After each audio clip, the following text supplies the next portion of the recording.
Hey friends, welcome back and Happy New Year. We are continuing our series called Settling the Rapture Debate.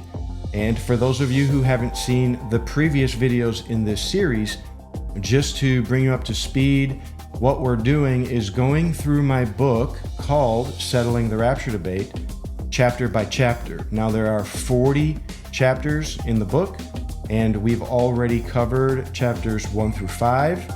And we're currently on chapter 6, which is called The End of the Great Tribulation. And so this is a very important topic.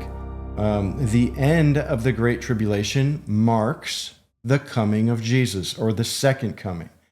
When we go through Matthew chapter 24, after Jesus mentions the Great Tribulation, he says that the Great Tribulation will be cut short. And if it weren't cut short, that no flesh would survive, no one would survive, because, obviously it's going to be a very terrible time. And I believe that it's talking about those who are in Judea, the Jewish people who are told to flee to the mountains.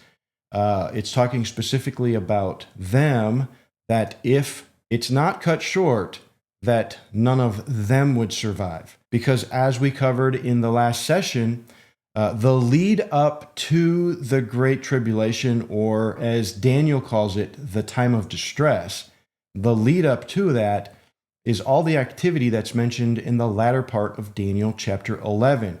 That's all of the military movements of the Antichrist before he makes his way up into Israel. And he's coming from the south at this point in time because he's conquered some nations down there. And that's when Daniel chapter 12 begins by starting out saying, now at that time. At what time? At that time that the Antichrist makes his way into Israel after he has just conquered certain nations to the south. Okay, so this is the beginning point of the Great Tribulation, or the time of distress. And Jesus said that this time, this situation that has developed in the land of Israel, and the situation that has developed is a direct result of the Antichrist coming into the land and starting to kill people. And that's what Jesus said. If this situation isn't cut short, none of the people in Judea, none of the people in Israel are going to survive. And so it's cut short. But what cuts it short? That's a big question. And as we continue reading in Matthew 24, we find out the answer to that when we get to verse 29, where it says, now after the tribulation of those days, the sun shall be darkened, the moon shall not give her light, the stars shall fall from the sky, the powers of heaven shall be shaken, and then they shall see the Son of Man coming in the clouds, right? This is the second coming. So we could say it like this.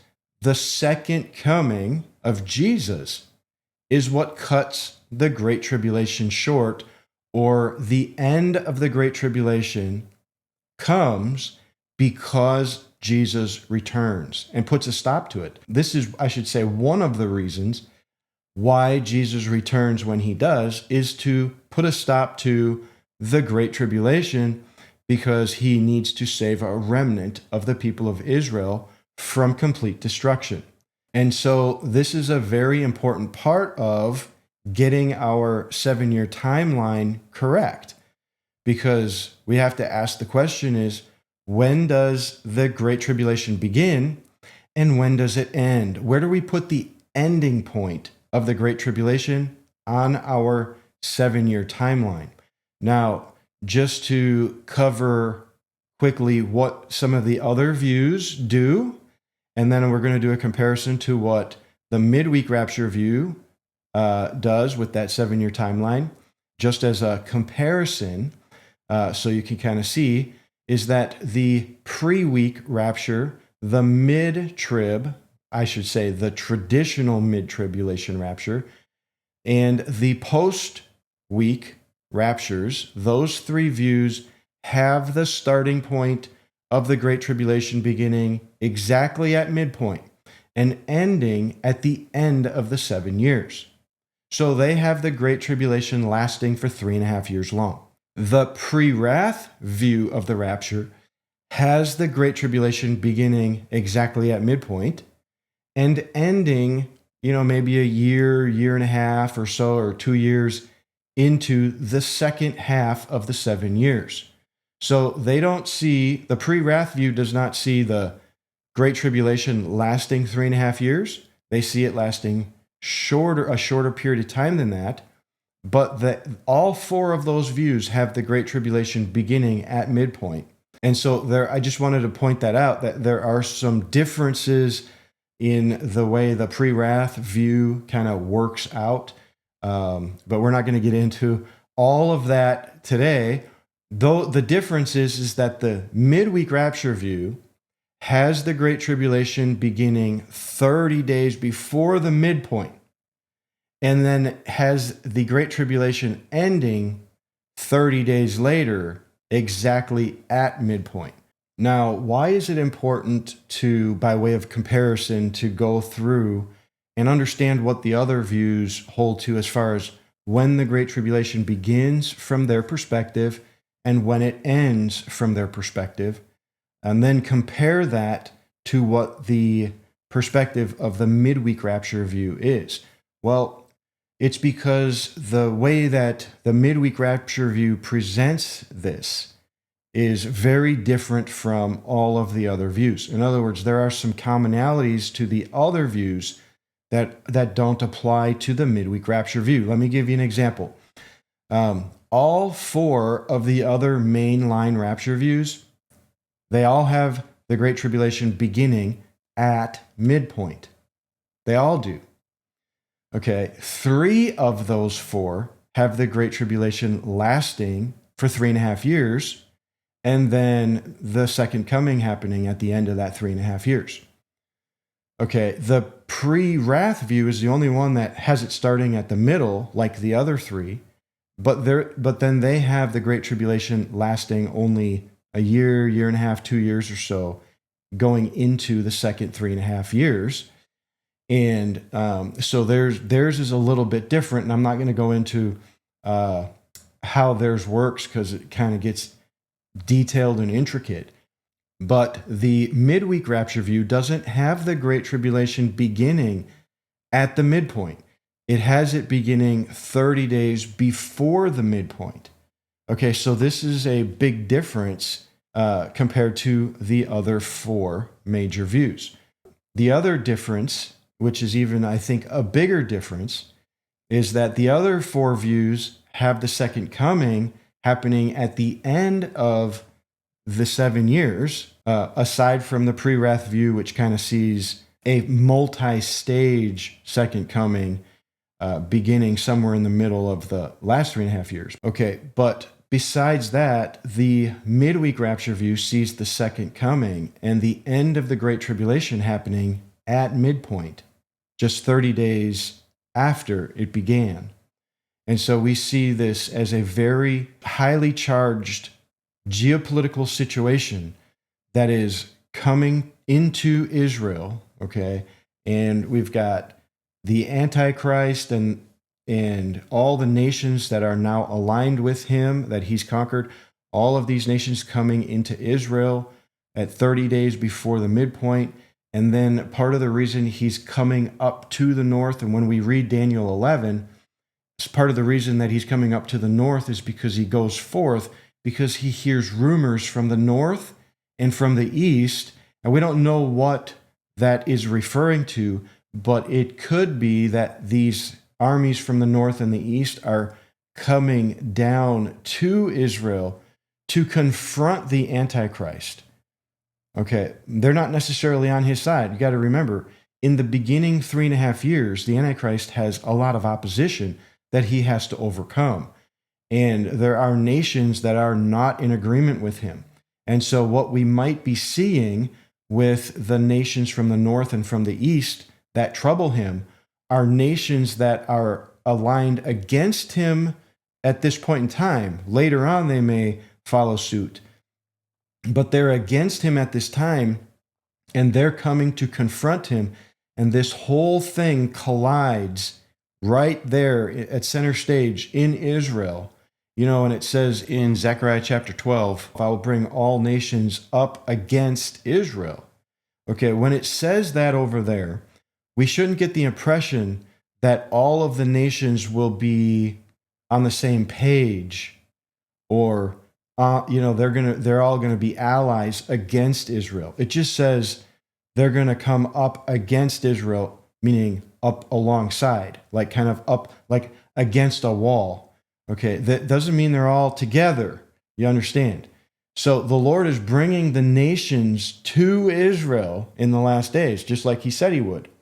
Okay, but that doesn't mean that in that situation, in that time, that they're all in agreement against Israel. It's just a collision that's taking place in the land of Israel. And it goes on to say at that time in Zechariah, 2/3 of the people in the land shall perish, and half the city will go into captivity. Okay, so you have to understand that the geopolitically charged situation that is being explained in the scriptures, how long can that last? Right? And so when you take the position that the Great Tribulation, that this time of distress is going to last for the entire last 3.5 years, okay, you got to understand what you're saying, the ramifications of that. What I think is the scriptures are sharing with us a situation that can't go on very long because it's so bad. Okay, and so, and this goes into why Jesus said, unless those days had been cut short, nobody's going to survive. And so it's just a way of looking at the scriptures and what it's describing, and then answering a question. How long can this situation go on? So from a pre-wrath perspective, that situation may go on for a year, year and a half, 2 years. From the pre-week, from the traditional mid-trib, and from the post-week positions, they all see that situation going on for 3.5 years. Now, the midweek rapture position takes a different kind of view on this and says that the time of distress, or the Great Tribulation, begins 30 days before midpoint, and then it's such a highly charged situation that the Lord needs to come and put a stop to it and cut it short in a matter of 30 days or so, or nobody's going to survive, because that's how bad the situation is. Okay, so the Great Tribulation would end exactly at midpoint, and what that means is that that's when the second coming happens. Now, I'm going to be doing a lot of videos talking about this, because this is having the second coming happen at the midpoint of the 7 years is something that most people have never even thought about. It's never even crossed their minds as a possibility. But this is the way the midweek rapture view sees these events taking place. And so there's some work to be done, and some things need to be laid out in order to get people out there who have never seen it from this way, from this perspective before, to understand how the midweek rapture view sees these things playing out, and then how the midweek rapture view deals with all of the other scriptures, because there's a lot of scriptures that have to kind of now be worked out with this new way of thinking. Okay, and so these are some of the things that I do in my book, is I'm working out the midweek rapture view, and some of these major changes in the way things are normally perceived, they have to be worked out. And so what we're doing today in this session is we're working out the fact that the midweek rapture view holds that the Great Tribulation lasts for 30 days, and it's cut short in the exact middle of the 7 years by the second coming of Jesus. Now, what we're going to do is we're going to go into Daniel chapter 12, and we're going to look at some of the details about what is being told to Daniel about the time of distress, and about the time of when it's going to end. And we're going to start looking at some of these details and then comparing those details with some of the details in John's vision in Revelation chapter 10. Now, as we begin looking through some of the details here in Daniel chapter 12, we have to back up a little bit and recognize the fact that we're in the middle of a lengthy explanation in a vision that Daniel is having. And we're just kind of picking up here midstream, so to speak. And so we have to understand that this whole thing began back in Daniel chapter 10 when this vision. And so I just want to just point out some things here. And what this is going to do is give us kind of a framework of what is going on in Daniel chapter 12, kind of setting the scene. It's like the setting of what's going on. And so in Daniel 10, verse 1, it says, "In the third year of Cyrus, the king of Persia, a message was revealed to Daniel, who was named Belteshazzar.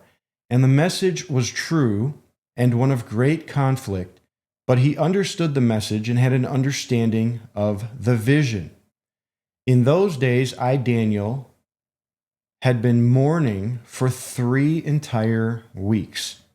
I did not eat any tasty food, nor did meat or wine enter my mouth, nor did I use any ointment at all until the entire three weeks were completed. On the 24th day of the first month, while I was by the bank of the great river, that is the Tigris." Okay, so we're going to see this river later on in Daniel chapter 12. But what I want you to see is that from here all the way to the end of the book of Daniel, all the way to the end of chapter 12, this is all one lengthy vision that Daniel is having. It's all part of the same thing. And so we get some details here at the beginning of this vision that are helpful for some of the things that happen later on in the vision. And so I just wanted to point those out at this point. And he says, so he's next to the bank. He's on the bank of the Tigris River. And it says, "I lifted up my eyes and looked, and behold, there was a certain man dressed in linen." Okay, and this is another thing we're going to see later on. This man that's dressed in linen, he shows up in Daniel chapter 12 again, and he actually talks to Daniel. Okay, but here it says, "This man whose waist was girded with a belt of pure gold of Uphaz. His body was like beryl. His face had the appearance of lightning. His eyes were like flaming torches. His arms and feet like the gleam of polished bronze. And the sound of his words like the sound of a tumult."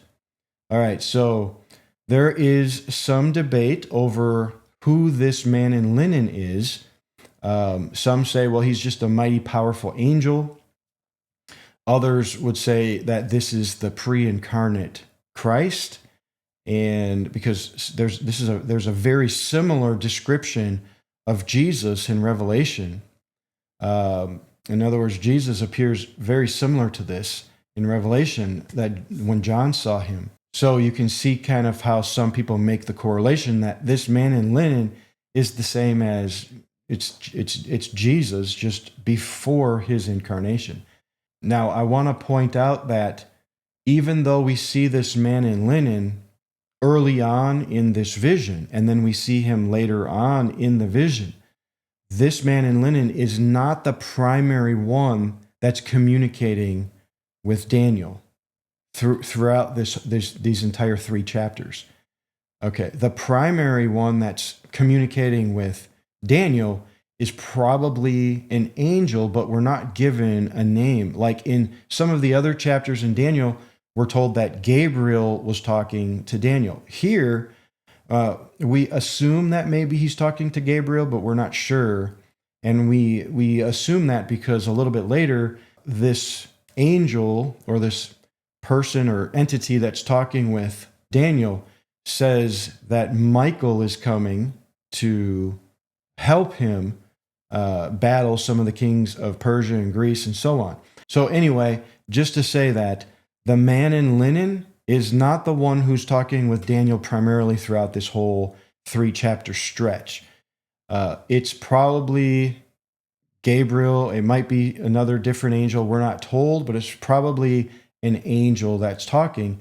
And then in verse 7, he says, "Now I, Daniel, alone saw the vision, while the men who were with me did not see the vision. Nevertheless, a great dread fell on them, and they ran away to hide themselves." So this will kind of help set the stage for what we see in Daniel chapter 12. Now, when Daniel chapter 12 begins, it says, "At that time," and we gotta say, well, at what time? And we have to back up into the later verses of the previous chapter to see that at that time is talking about at the time that the Antichrist is coming into the land of Israel, or the pleasant land. And so at that time, and this is like, I would say 30 days before the midpoint of the 7 years, at that time, Michael, the great prince, who watches over your people, will arise. There will be a time of distress unlike any other from the nations beginning up to that time. But at that time, your own people, all those whose names are found written in the book, will escape. Many of those who sleep in the dusty ground will awake. Now, this is a reference to the resurrection, obviously. If they're asleep, they're dead. They're in the ground. They've turned to dust, and they're going to awake. This is talking about the resurrection.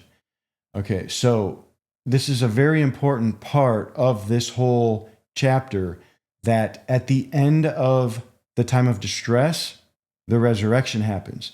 Now, it goes on to say, some of those who awake will awake to everlasting life, and others to shame and everlasting abhorrence. Now, typically when we look at this, some might say that it appears that the resurrection of the righteous and the resurrection of the wicked might happen at the same time, but they don't happen at the same time. There's just a mention of the two different resurrections here in this verse, but later on in the book of Revelation, we get more insight into this, and we can recognize that there's a 1,000-year gap between the resurrection of the righteous and the resurrection of the wicked or the unrighteous. Then when we get to verse 3, it says, "But the wise will shine like the brightness of the heavenly expanse, and those bringing many to righteousness will be like the stars forever and ever. But you, Daniel, close up these words and seal the book until the time of the end. Many will dash about, and knowledge will increase. I, Daniel, watched as two others stood there, one on each side of the river." Now, this is obviously talking about the Tigris River that he was standing next to at the beginning of this whole vision, starting back in chapter 10. So everything that happened in this vision, from the beginning of chapter 10 up until about verse 34 or 35 of chapter 11, all of that was a prophecy or prophecies about things that would happen in Daniel's near future. And then in verse 35, I believe it is, there's a transition that takes place, and it starts talking about the time of the end or the last days. And from about Daniel chapter 11, verse 35, all the way to the end of chapter 12, this is all talking about things that happen in the last days. So we can see that Daniel is continuing the vision. He's still standing by the river Tigris, and he says, "One said to the man clothed in linen," and here we have the man in linen again. And remember the description of what he looked like. I mean, he didn't change appearance from the beginning of chapter 10 until now. He still looks the same way, which is like bright and shining and all that. And so in verse 5 here, he says there are two others besides the man in linen. And these others are, one is on one side of the river and one is on the other side of the river. And it says that one of them said to the man clothed in linen, who was above the waters of the river. When will the end of these wondrous events occur? So we have to ask the question, what are the wondrous events that he's talking about? And the wondrous events that he's talking about are the wondrous events that are taking place at the end of the age, or the end of time, or at the last days. Now, another way to ask the question, when will the end of these wondrous events occur, is we have to have in our mind, well, what are the wondrous events? And all the way back to Daniel chapter 11, verse 36, up until now, are describing the wondrous events. The Antichrist going down into Egypt and Libya and Ethiopia and conquering many lands, and then coming up. All of that is included in the description of these wondrous events. What's also included in these wondrous events is the time of distress that occurs, which is the Great Tribulation, and the time of the resurrection, or those who are asleep in the dust that shall awake. All of these things are describing the wondrous events that he's asking, when will they come to an end? Right? And so when we get the answer here, we continue on, and it says, "Then I heard the man clothed in linen who was over the waters of the river, and he raised both his right and his left hands to the sky, and he made an oath by the one who lives forever. It is for a time, times, and half a time." So the answer to the question of when shall these wondrous events end is it's at the end of a 3.5 year period. So all of the military activity of the Antichrist is the activity that takes place during the first 3.5 years. And I think everybody would agree with that. Okay, but that includes, we have to include the time of distress and the resurrection, because these are all part of the description of the wondrous events that are coming to an end. And he says, when will these things come to an end? And he says, it's for a time, times, and half a time, meaning that all of these events that are occurring will end at the end of a time, times, and half a time, which is talking about the first 3.5 years, which means the time of distress would end, which, again, it's talking about the Great Tribulation, would end at the end of the first 3.5 years. Now, you might be scratching your head saying, wow, this is so much information. It is a lot of information. I totally understand. It is complicated. It is difficult. Okay, so, and depending on which view or which rapture paradigm you're coming from, you're going to look at these things differently.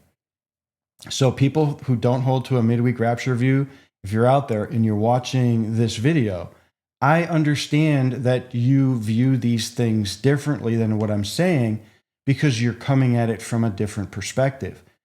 I'm presenting this to you from the midweek rapture perspective. So it's not a matter of me wanting you to agree with the way I'm interpreting this at this point in time. Now, eventually, of course, that's the end goal, is for me to convince others to agree with what I'm saying, because I believe that this perspective is correct. However, I also know that it's not possible for people of a different view to necessarily agree with every specific point that I'm dealing with, because they're looking at it from a different point of view. The objective is not necessarily to convince you of what I'm saying right now, but to get people to understand the way the midweek rapture view works. And then you can see why I'm looking at things from this perspective. And so there's a difference there.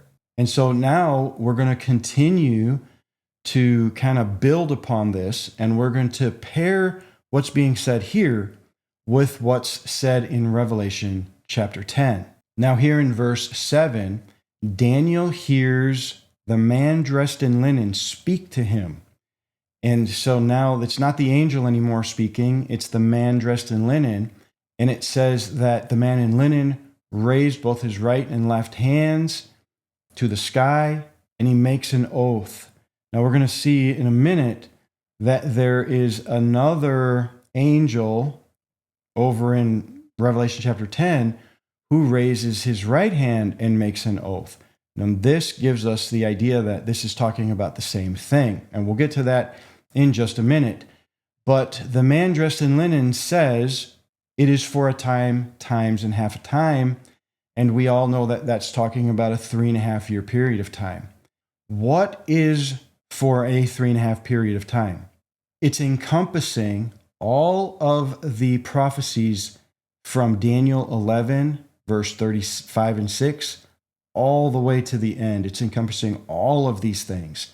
And included in those things is all of the military activity of the Antichrist, that he goes forth to conquer those nations to the south.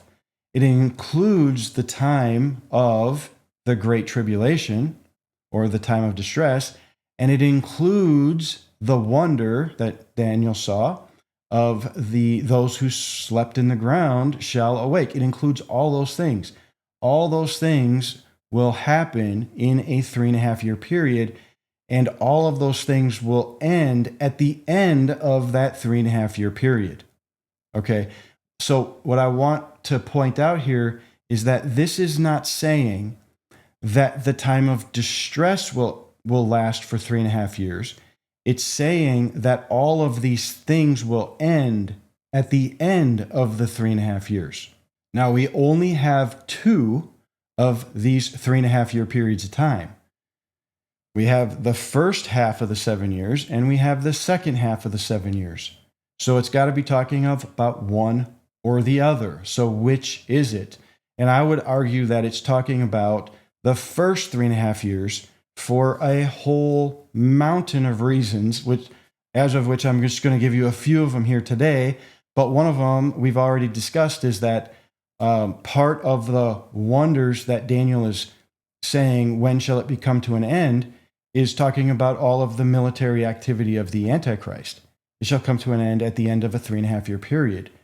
Okay, so, and we know that all of that activity begins and unfolds, all of that stuff in Daniel 11, in those latter verses of him going to the south, all of that stuff happens in the first 3.5 years. It definitely happens before the midpoint of the 7 years, because those activities are not part of the second half. And for that reason alone, all of that stuff will end at the end of a 3.5 year period. It has to be talking about the first 3.5 year period. I hope that this is making some sense, at least, as I ramble on about all this. But nonetheless, we have to kind of really get in here and look at some of these things.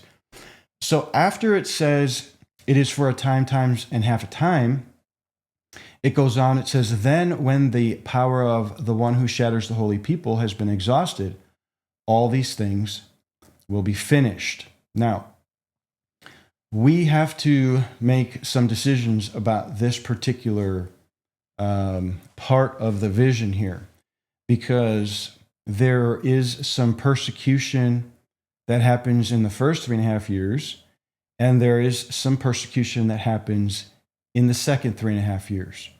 And they're different. They're different not in the fact that the persecution itself is altogether different, but the persecution of where the persecution is coming from is different. For during the first 3.5 years, the persecution is primarily against God's people, both Christians and Jews. That's coming primarily from the nations. And we can see that in Matthew 24 when Jesus said that, talking about the nations, that they shall hand you over. The nations shall persecute and hand you over, and you shall be hated by all nations and be killed, and so on. Well, I want to just pause here just to go to Matthew 24, just to see what Jesus said. In verse 9, he said, then they will hand you over to be persecuted and will kill you, and you will be hated by all the nations because of my name. Okay, so like I say, primarily during the first 3.5 years, the persecution is coming from the nations. And then towards the latter part of the first 3.5 years, there is a specific persecution coming from the Antichrist against the Jews in the nation of Israel, of course. And that's the time of distress, and that's the Great Tribulation that is being spoken of there. But then afterwards, after the midpoint, the primary place where the persecution is coming from towards the people of God is primarily from the Antichrist, who is now leading the charge of persecution. So we can kind of see a difference there as well. So when it says, then when the power of the one who shatters the holy people has been exhausted, and the shattering of the holy people is talking about persecution, is this persecution talking about the persecution that happens in the first 3.5 years, or is it the persecution that happens in the last 3.5 years, or is it specifically talking about the persecution that's happening to the people of Israel from the Antichrist during the time of great distress and great tribulation?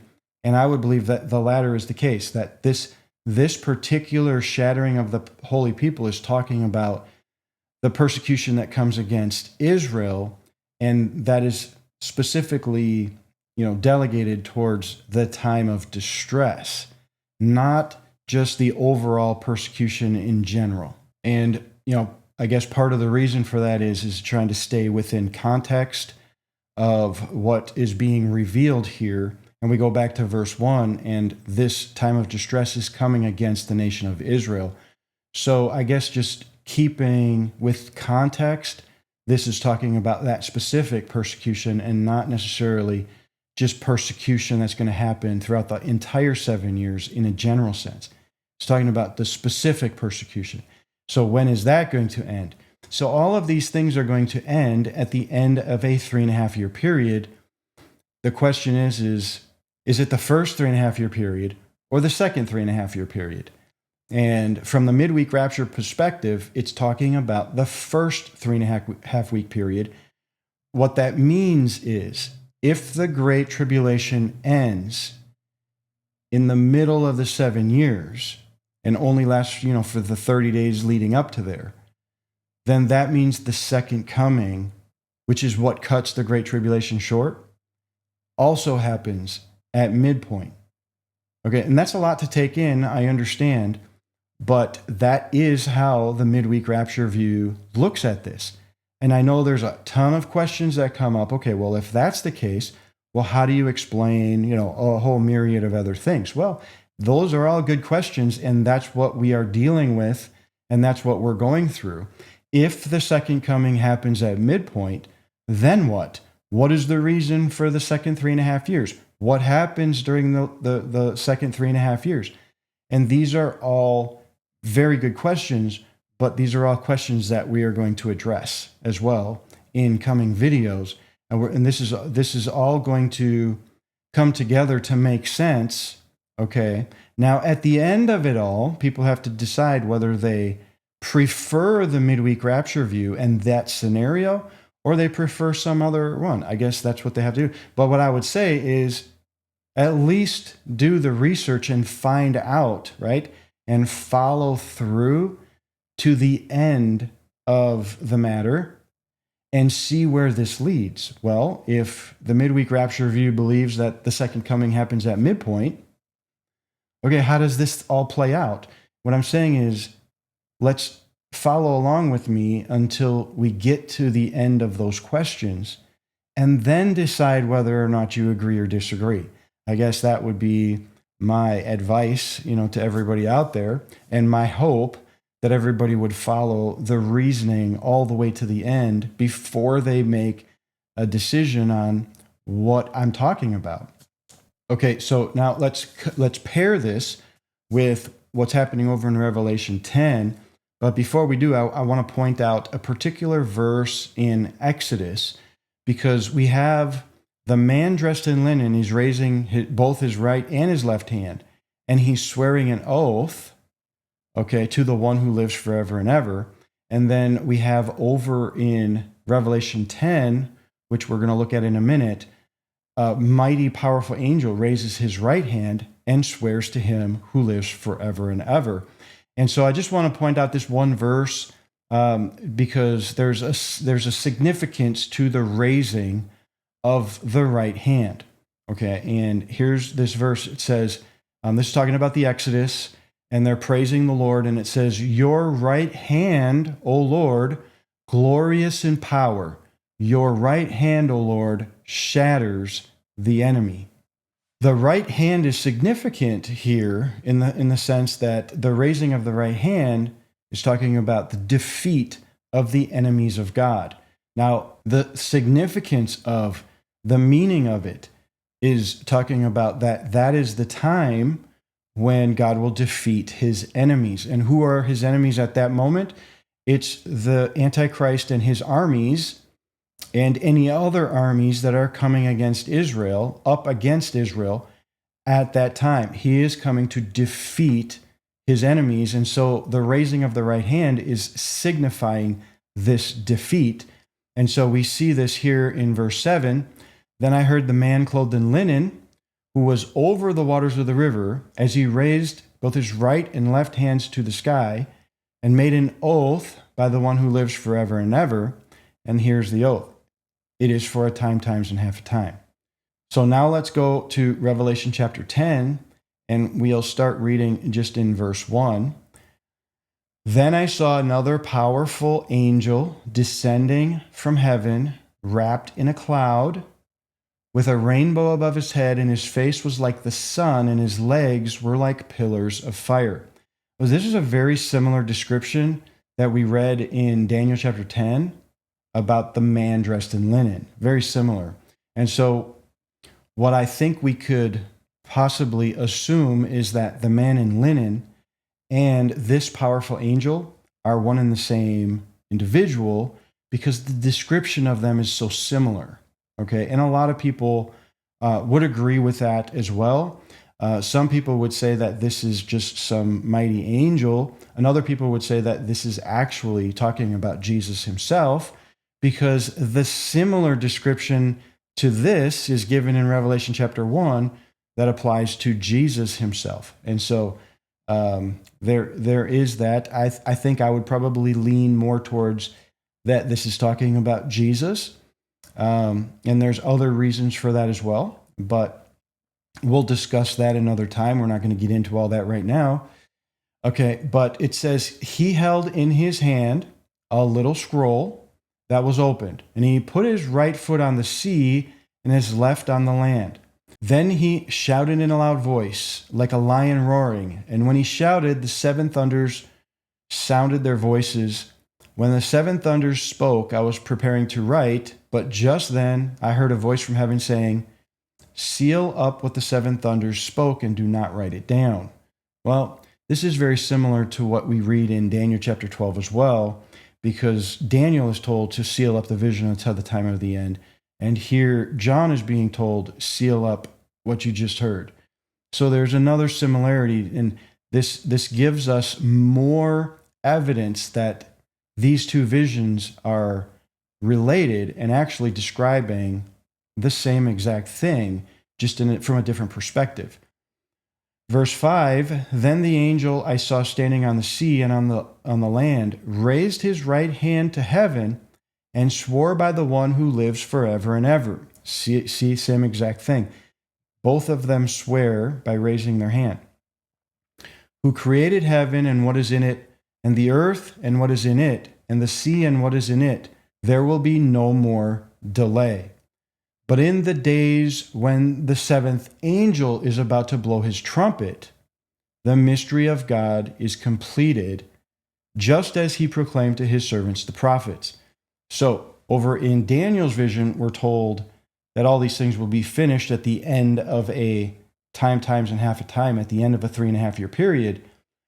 But here in John's vision, we're given the timing indicator of the seventh trumpet. So when we put the two together, the information, we get a fuller picture that at the time of the sounding of the seventh trumpet, that'll be the time when the 3.5-year period will end. All right. So, and we'll get into this a little bit later on in some other sessions, but specifically when we're talking about the timing of the seventh trumpet, because some would see that the seventh trumpet sounds near the end of the 7 years, and some would say that it blows right after the 7 years is over.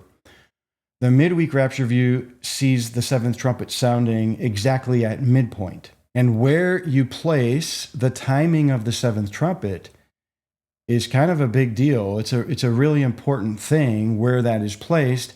And so a little bit later on in my book, when we get into the timing of the seventh trumpet, I show that the seventh trumpet can't actually blow at the end of the 7 years. There has to be some time given for later events to occur after the seventh trumpet blows, which some of those events are the 7 bowl judgments. There has to be some time allotted for the bowl judgments to occur after the seventh trumpet sounds and before the end of the 7 years. Okay, and I know that the pre-wrath view sees that a little bit different.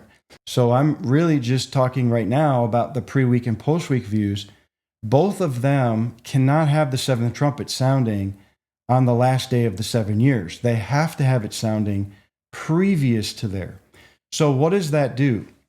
What that does is it means that since we're looking at Daniel's vision and John's vision, and we're saying that this mention of the seventh trumpet, pairing that with the timing of the end of that 3.5-year period, that means that what this is saying is that the seventh trumpet sounds at the end of that 3.5-year period. Not, 30 days or 45 days before the end, but at the end of that 3.5-year period. Okay, so that's one indication. As far as I'm concerned, it's a huge evidence that puts forth the idea that this 3.5-year period in Daniel's vision is talking about the first 3.5 years. Okay, simply because the seventh trumpet can't sound at the end of the last 3.5 years. If the seventh trumpet were going to sound at the end of the 7 years, it couldn't be at the very end of the 7 years, because that wouldn't allow enough time for, like I say, the bowl judgments and those other things to occur. So this is big evidence that the 3.5 years Daniel's talking about is actually talking about the first 3.5 years. On top of that, as we get into some later sessions, I'm going to show evidence that without any shadow of a doubt, the seventh trumpet sounds at midpoint. And I can't wait to be able to get to that session, to those sessions, and to start laying some of this out. But like I say, when you're looking at what we're talking about today, yeah, it seems complicated at first, but when you start sorting out these details, and then you get other details and you put all the details together, you start seeing the full picture. Even if you don't agree with the midweek rapture position, at least you can see how the midweek rapture position puts all these things together and lays them out, and how it makes sense of all of these things. But I think that once someone sees this whole thing and the way the whole thing is laid out, they're going to have a hard time not only not believing it, they're going to have a hard time refuting it, because all the pieces come together so clearly, at least in my opinion. You'll have to be the judge of that. Okay, so just to kind of close out this session, I want to cover just one more thing, and we're not going to get into too much detail on this, but it has to do with the persecution that is mentioned in Daniel. In fact, let's just review that one more time. And he says in verse 7 of Daniel chapter 12, "Then when the power of the one who shatters the holy people has been exhausted, all of these things will be finished." And I made mention that this is kind of more specific to the persecution that's coming during the time of distress. That it's kind of focused on that based on the context of which it's given and so forth. even though we know that there's a greater persecution that happens not just to Israel, but to believers in general. Okay. And so when we come over here to Revelation chapter 10, and we see that this mighty angel has a book in his hand, and then in verse 9, John goes and says he went to the angel and asked him to give him the little scroll, the little book, and he said to me, "Take the scroll and eat it, and it will make your stomach bitter, but it will be as sweet as honey in your mouth." And we covered this in a previous session. And when we talked about it, this goes into the next chapter, Revelation chapter 11. And we showed how that this whole thing is dealing with the idea of persecution, and that this mention of the bitterness of the stomach is an allusion to the persecution and the oppression that Israel suffered at the time of the Exodus when they were in bondage in Egypt. Okay, because they were told, along with the Passover meal, they were told to eat the bitter herbs as a reminder of the oppression and persecution that they suffered.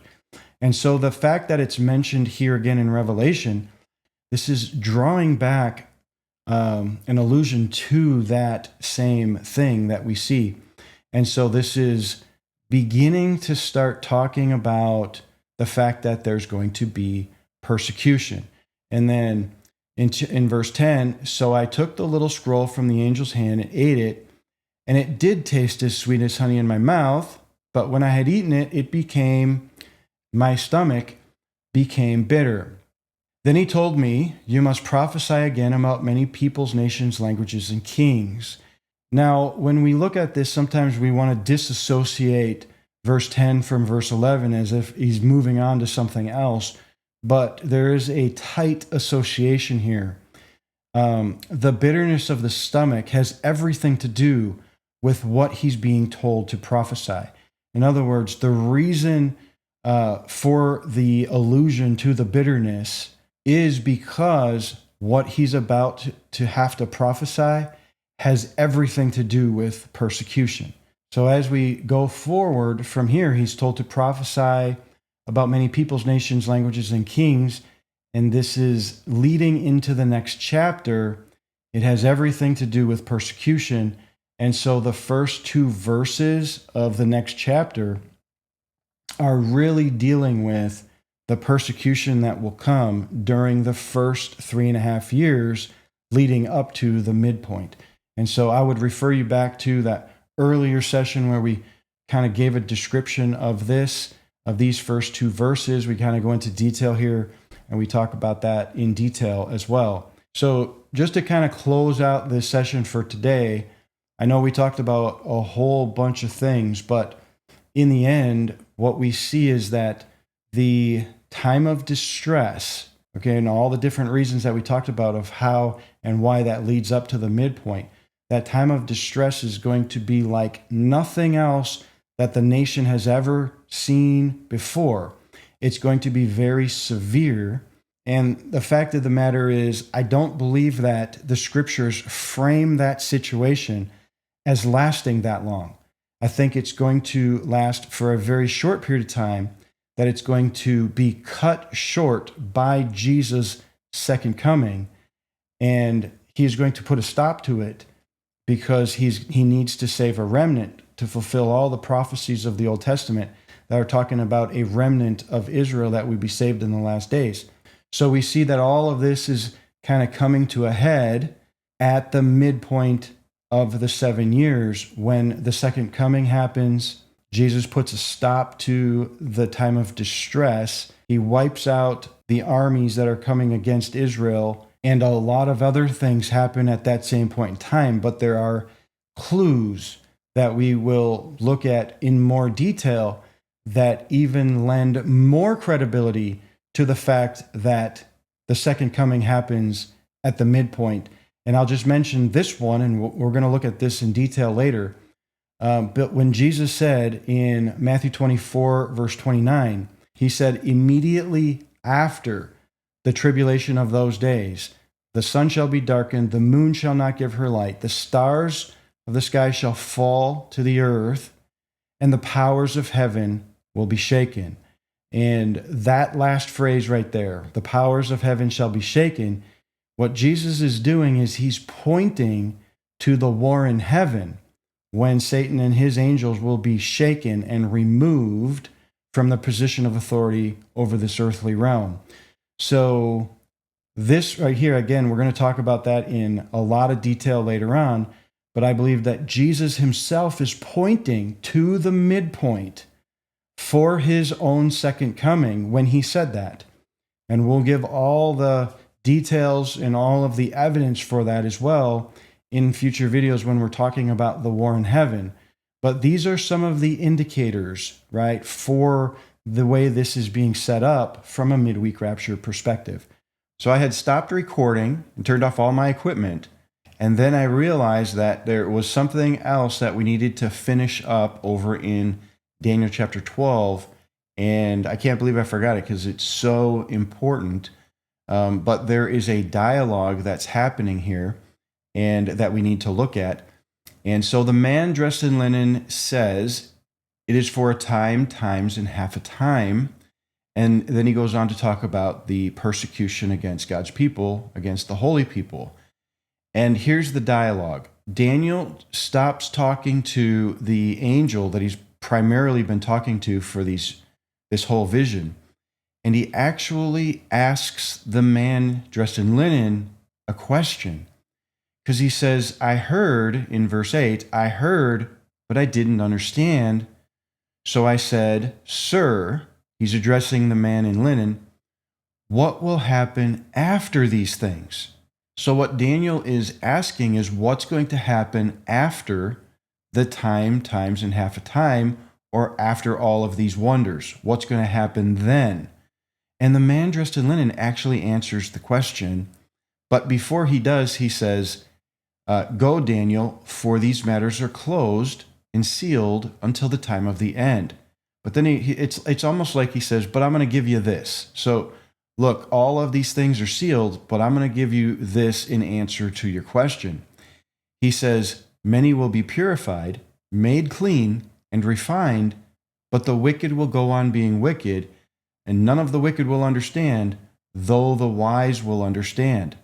Now, when you understand that this is all in reference to the question, what's going to happen after these things, then you realize that after the time, times, and half a time, after that 3.5 year period, and after these wonders are ended, then the next thing that happens is many will be purified, and the wicked will go on being wicked, which gives the idea that there is more time that's needed for this to happen.